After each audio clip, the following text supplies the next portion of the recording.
3 shooters. 1 already down. 2 repositioning east corridor.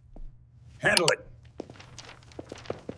Gunfire tore through the night before anyone even saw him move. Viktor DeLuca didn't flinch. A man burst through the office doors, bleeding, screaming warnings, but the second shot silenced him. Papers scattered. Glass shattered. Chaos erupted. And still, Viktor remained seated. Calm. Cold. Untouchable. His men scrambled, weapons drawn, shouting over each other. Orders flew across the room, but Viktor didn't raise his voice. He simply lifted a hand once, and silence fell like a blade. That was power. The kind that didn't need to prove itself. Across the room, standing quietly with a tablet in hand, Amara had already stepped aside from the line of fire. Her eyes scanned exits, angles, people. Calculating. Always calculating. 3 shooters, she said 1 softly. already down. 1 already 2 down. repositioning east 2 corridor. repositioning east corridor. Viktor didn't look at her. Handle it, he replied. No panique. No urgency. Just expectation. And just like that, his men moved with precision again. If you're already hooked by this kind of story, go ahead and hit that subscribe button, like the video, and drop a comment telling me where you're watching from, because this story only gets darker from here. Minutes later, the threat was neutralized. Bodies were dragged out. Blood wiped. Furniture reset. Like nothing had happened. Viktor stood, adjusting his cuffs. Reschedule the meeting, he said. Amara nodded. Already done. He walked past her without another word. No acknowledgement. No gratitud. Nothing. And that was normal. Because Viktor DeLuca never said thank you. Not to his soldiers. Not to his partners. Not to the woman who quietly kept his empire from collapsing every single day. Amara followed behind him, heels clicking softly against marble floors. She kept a measured distance, close enough to assist, far enough to remain invisible. That was her role. Invisible, yet everywhere. She knew every deal before it was signed. Every enemy before they struck. Every weakness before it could be exploited. And still she asked for nothing. Your 2 p.m. has been moved to 4, she said. The client insisted, but I advised against resistance. Viktor nodded once. Silence again. To anyone else, it would feel suffocating. To Amara, it was routine. But what no one noticed was that she was always watching him. Not with admiration. Not with fear. But with something far more dangerous. Understanding. Later that evening, Viktor sat alone in his office, reviewing numbers. Profits. Losses. Territories. Everything was control. Everything was predictable. Except people. That's why he never trusted them. Never valued them. Loyalty, to him, was temporary. Replaceable. Sir. Amara's voice broke the silence as she stepped in without knocking. He didn't look up. Speak. There's been movement from the Romano family, she said. Unusual patterns. Too quiet. That got his attention. His eyes lifted slightly. How long have you known? 3 days. A pause. Most people would have been terrified to admit that. But Amara stood steady. And you're telling me now? He asked. I wanted confirmation before disrupting your schedule. Another pause. Then, proceed. That was it. No praise for caution. No acknowledgement of her accuracy. Just expectation fulfilled. Amara turned to leave. But just before she reached the door, she stopped. Not fully. Just enough. Like she almost wanted to say something. But she didn't. And she left. That night, Viktor survived another assassination attempt. A sniper this time. Positioned perfectly. Too perfectly. Except the window he was supposed to stand near had been subtly rearranged earlier that day. By Amara. He never knew. He never asked. He never said thank you. Days turned into weeks. And slowly, quietly, something began to shift. Deals that should have gone smoothly started facing resistance. Small delays. Minor disruptions. Nothing major. But unusual. Viktor noticed patterns. He always did. Something's off, he muttered one evening. Amara stood beside him, reviewing documents. Yes, she said. He looked at her. A rare moment. What is it? She met his gaze briefly, then looked back at the tablet. I'm still confirming. That answer should have annoyed him, but it didn't. Because somehow when Amara said she was handling something, it got handled. Always. Until the day it didn't. It started small. She was late. 2 minutes. That had never happened before. Viktor noticed. He didn't mention it, but he noticed. Then she missed a call. Unheard of. Then a file was slightly out of place. Incorrect. Not wrong, just not perfect. That's when Viktor finally spoke. You're slipping. Amara looked up. For a brief second, something flickered in her eyes. Not anger. Not fear. Something deeper. I'll correct it, she said. And just like that, she went back to work. No explanation. No excuse. No emotion.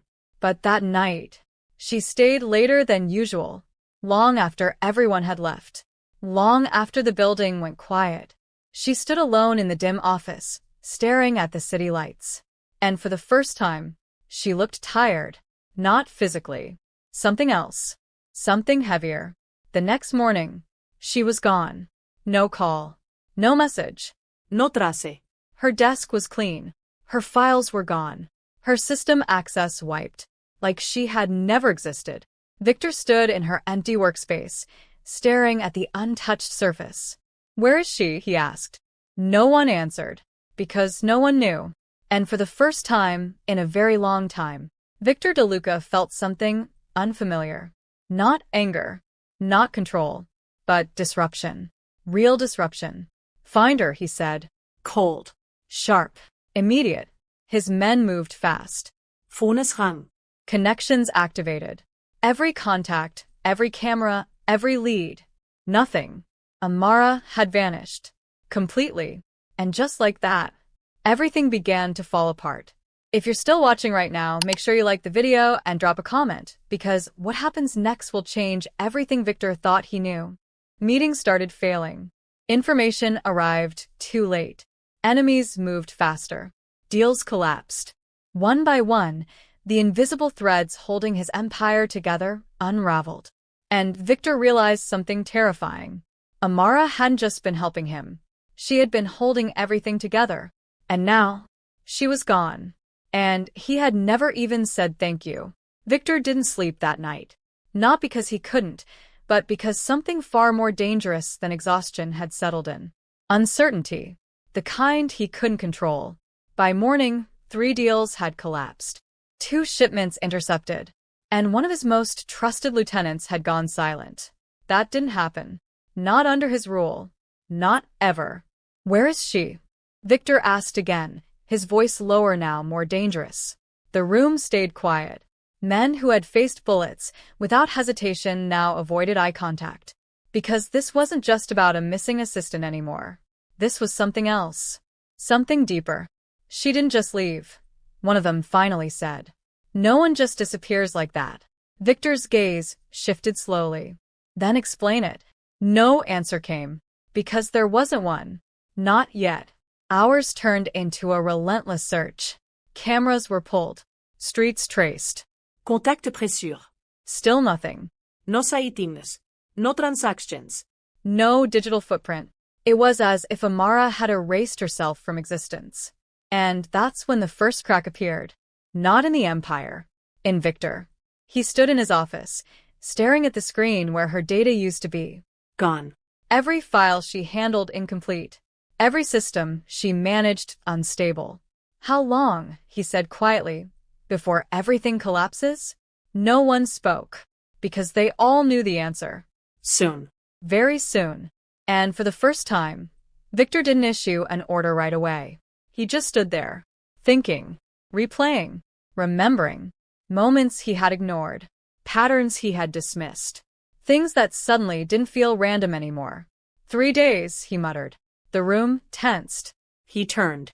She knew about Romano movement 3 days before she told me. A pause. Why wait? No one had an answer. But Viktor wasn't asking them anymore. He was asking himself. Because deep down something was beginning to form. A possibility he didn't like. A possibility he couldn't ignore. She was never just reacting, he said slowly. She was controlling. That changed everything. The search shifted. Now, They weren't just looking for a missing person. They were investigating a ghost. And the deeper they dug, the stranger it got. Hidden transactions. Intercepted communications that never reached him. Enemies that should have struck, but didn't. Threats neutralized before they even appeared on his radar. All of it traced back to one person. Amara. But the most disturbing part? There was no record of her doing it. No orders. No reports. No credit. Just results. Consistent. Perfect. Invisible. Why? One of his men asked. Why do all this and never take credit? Viktor didn't answer immediately, because for the first time, he didn't have a simple explanation. Later that evening, a lead finally came in. Weak. Uncertain. But something. A warehouse, his lieutenant said. East side. Romano territory. Viktor's eyes sharpened. Confirmed? No. But it's the only place her signal flickered before going dark. That was enough. Prepare the men. There was no hesitation this time. No delegación. Viktor was going himself. And that alone told everyone how serious this had become. As they geared up, one of the younger soldiers spoke carefully. Boss, what if it's a trap? Viktor adjusted his coat. Then we walk into it. No fear. No doubt. Just decision. And, beneath it, something new. Something dangerous. A need. The convoy moved fast through the city, engines roaring like a warning. Inside the car, Viktor sat in silence. But his mind wasn't quiet. It was louder than ever. Images. Moments. Details. Amara standing quietly in the background. Amara speaking only when necessary. Amara fixing problems before they became visible. And suddenly, he remembered something. A night months ago. A deal gone wrong. A room full of tension. He had been seconds away from making a fatal decision. And then, Amara had stepped in. Subtle. Precise. She had redirected the conversation. Changed the outcome. Saved the deal. Saved him. And what had he done? Nothing. Not even a glance. Not even a word. The memory hit harder than expected. He clenched his jaw. Why now? Why did it matter now? The cars screeched to a stop. Warehouse ahead. Dark. Silent. Too silent. Viktor stepped out first. Gun ready. Eyes sharp. Move. His men spread out, surrounding the building. Then, they went in. Gunfire erupted instantly. Not hesitation. Not warning. Va. Bullets tore through metal. Shouts echoed. Bodies dropped. Viktor moved through it all like a storm. Precise. Unstoppable. Until he saw her. Chained. Bruised. Still. For a split second, everything stopped. The noise. The chaos. Even time itself. Amara. Her name left his mouth before he could stop it. That alone was new. He crossed the room quickly, dropping to one knee beside her. Up close, the damage was worse. But she was breathing. Barely. His hand hovered, then hesitated. Like he didn't know what to do. Because this wasn't control. This wasn't power. This was something else. Something he had never learned. Get the chains off, he snapped. His men rushed forward. Metal clanged. Locks broke. And as they lowered her gently, her fingers twitched. Viktor froze. Her eyes slowly opened. Weak. Heavy. But aware. She looked at him. Not surprised. Not relieved. Just calm. And that unsettled him more than anything else. Stay with me, he said. His voice wasn't cold anymore. It wasn't controlled. It was human. For the first time. If you've made it this far, don't forget to subscribe, like the video, and comment, because the next moment is where everything changes. Her lips moved slightly. And Viktor leaned closer. Closer than he had ever been to anyone. Because for the first time in his life, what she said actually mattered. And he needed to hear it. Her lips barely moved. But Viktor caught it. You came.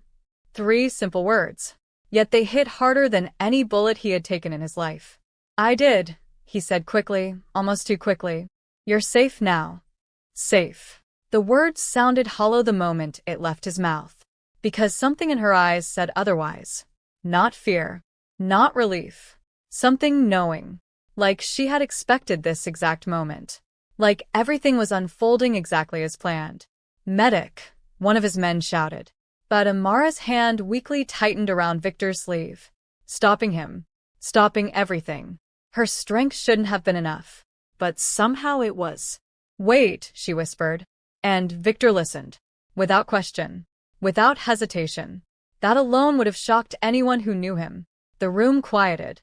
Even his men stepped back instinctively, because whatever was happening here, it wasn't just a rescue. It was something else entirely.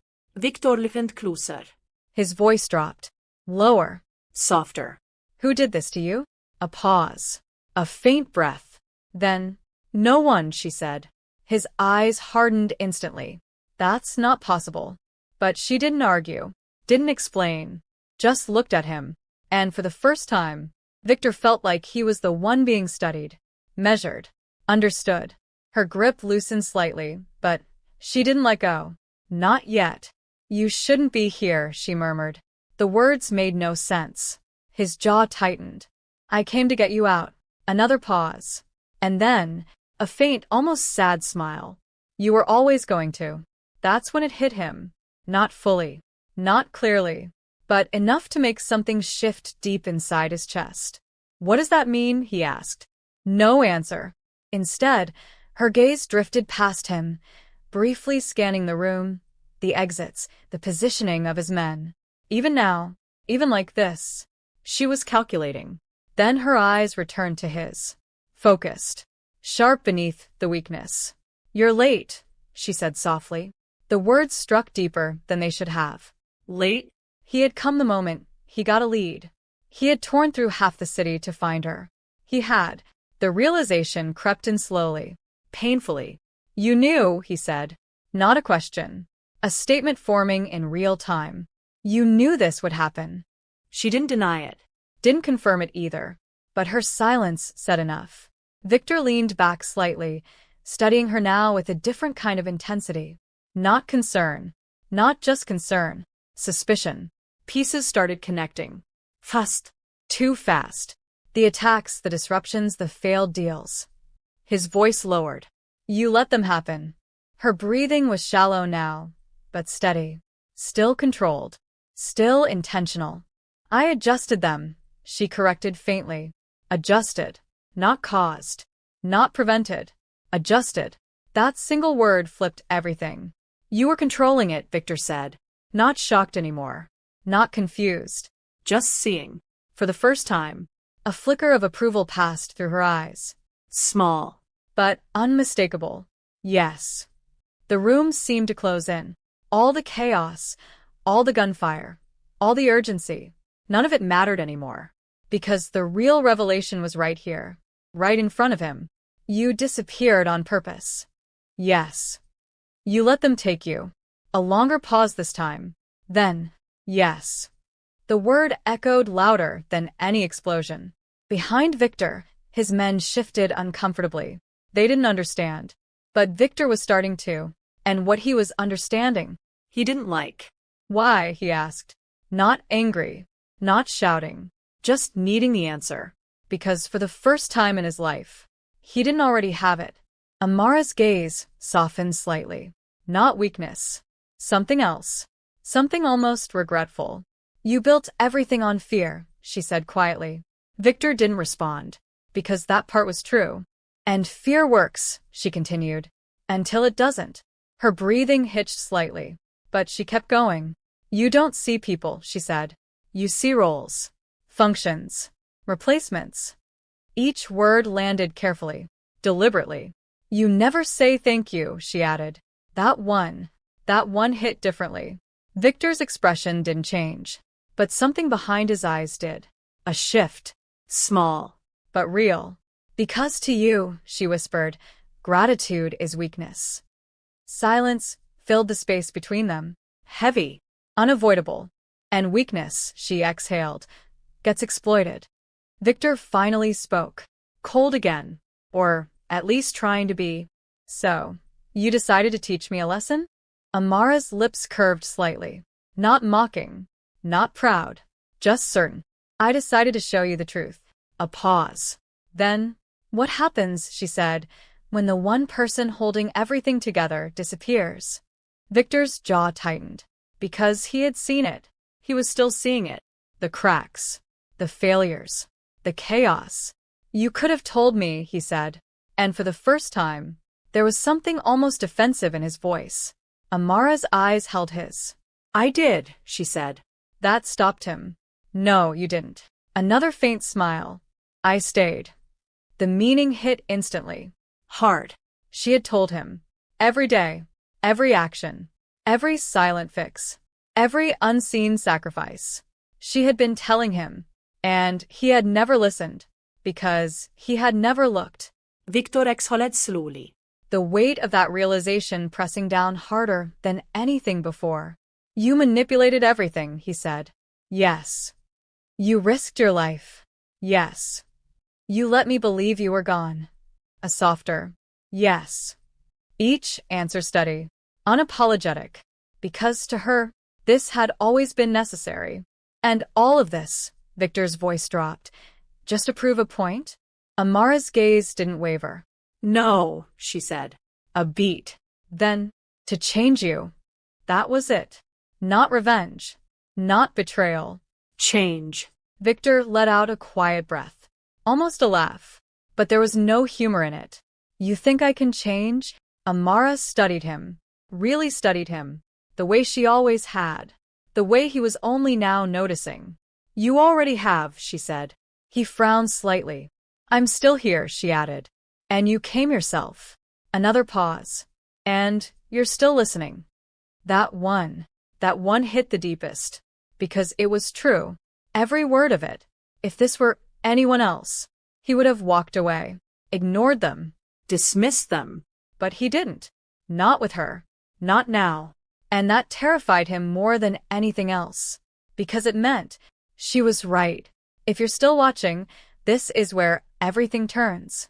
Make sure you like, subscribe, and drop a comment, because the ending of this story will stay with you long after it's over. Amara's grip on his sleeve weakened, her strength fading, but her eyes stayed locked on his. Focused. Intent. You finally learned, she whispered. Viktor leaned closer. Closer than ever. Waiting. Needing to hear the rest. And then, but too late. The words landed softly, but they shattered everything. His expression froze. What do you mean? He asked quickly. But deep down, he already knew. Her hand slipped from his sleeve. Falling. Lifeless. Amara. No response. His voice sharpened. Amara. Nothing. The medic rushed forward. Checking. Listening. Then, a look. Subtle. But final. Victor didn't move. Didn't react. Didn't speak. Because for the first time in his life, he understood exactly what those words meant. Too late. Not just for her. For everything. All the moments he ignored. All the words he never said. All the chances he never took. Gone. Irreplaceable. And standing in the middle of a battlefield he had just conquered, Viktor DeLuca realized something no enemy had ever been able to teach him. Power wasn't everything. Control wasn't everything. Fear wasn't everything. Because in the end, the one thing that mattered most was the one thing he never gave. And now, never could. If this story hit you, don't forget to like the video, subscribe for more stories like this, and comment your thoughts, because sometimes the most powerful lessons come when it's already too late.